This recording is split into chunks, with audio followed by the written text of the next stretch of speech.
You know, people my age are pretty lucky. We can usually tell you where we were when man first set foot on the moon, and we can tell you where we were when we first heard the Beatles. Keep staring, people don't care. Now, my story's like this. I was spending the night with a friend.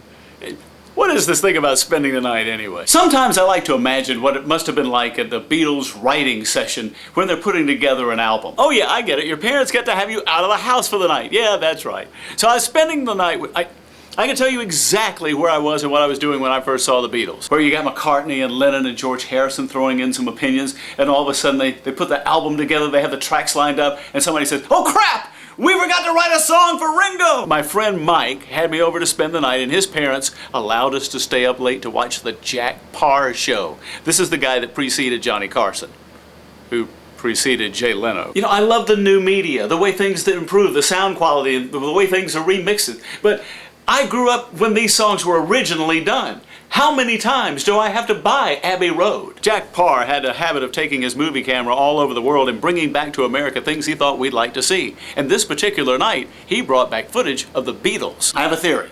I believe that the Beatles wrote one song for Ringo that he sang his entire career. Right here are some of my old monaural albums. No, not the Doobaleedoo.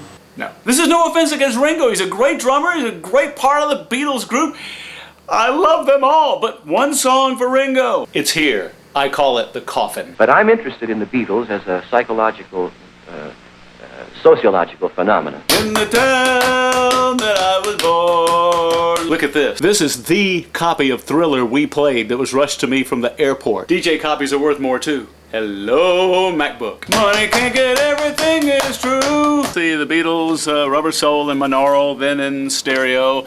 Here's monaural, stereo. I'm just sitting there watching Matchbox holding my clothes. The parents were looking at what Jack Paar was showing, and they were laughing hysterically, pointing and going, "Look at those fools." These guys have these crazy hairdos, and when they wiggle their head and the hair goes, the girls go out of their minds. And Mike and I are in the back of the room going, "Oh my God, this is the coolest thing we've ever seen." And then the music industry made it possible for us to play this stuff in your car. So we had 8-track tapes and cassettes. They're gonna put me in the movies. They're gonna make a big star out of me. And then CDs came out. No self-appreciating Beatle fan would dare not buy a CD. It don't come easy. Ringo Starr, Richard Starkey, turned 70. This was Nirvana. It was finally the way we'd always wanted to hear it. And then they decided to remaster them. Paul McCartney is already 4 years older than the song he sang When I'm 64.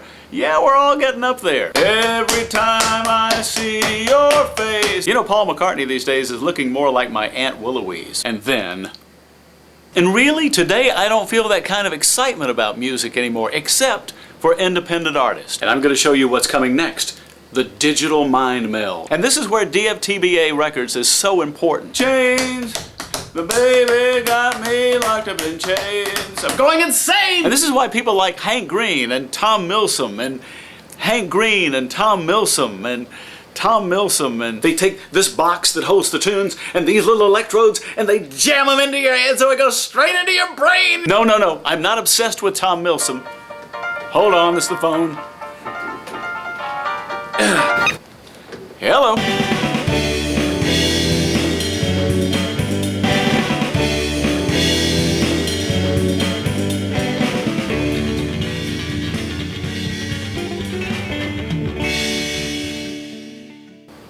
I know it's the second time I've done this bit. It's a great bit.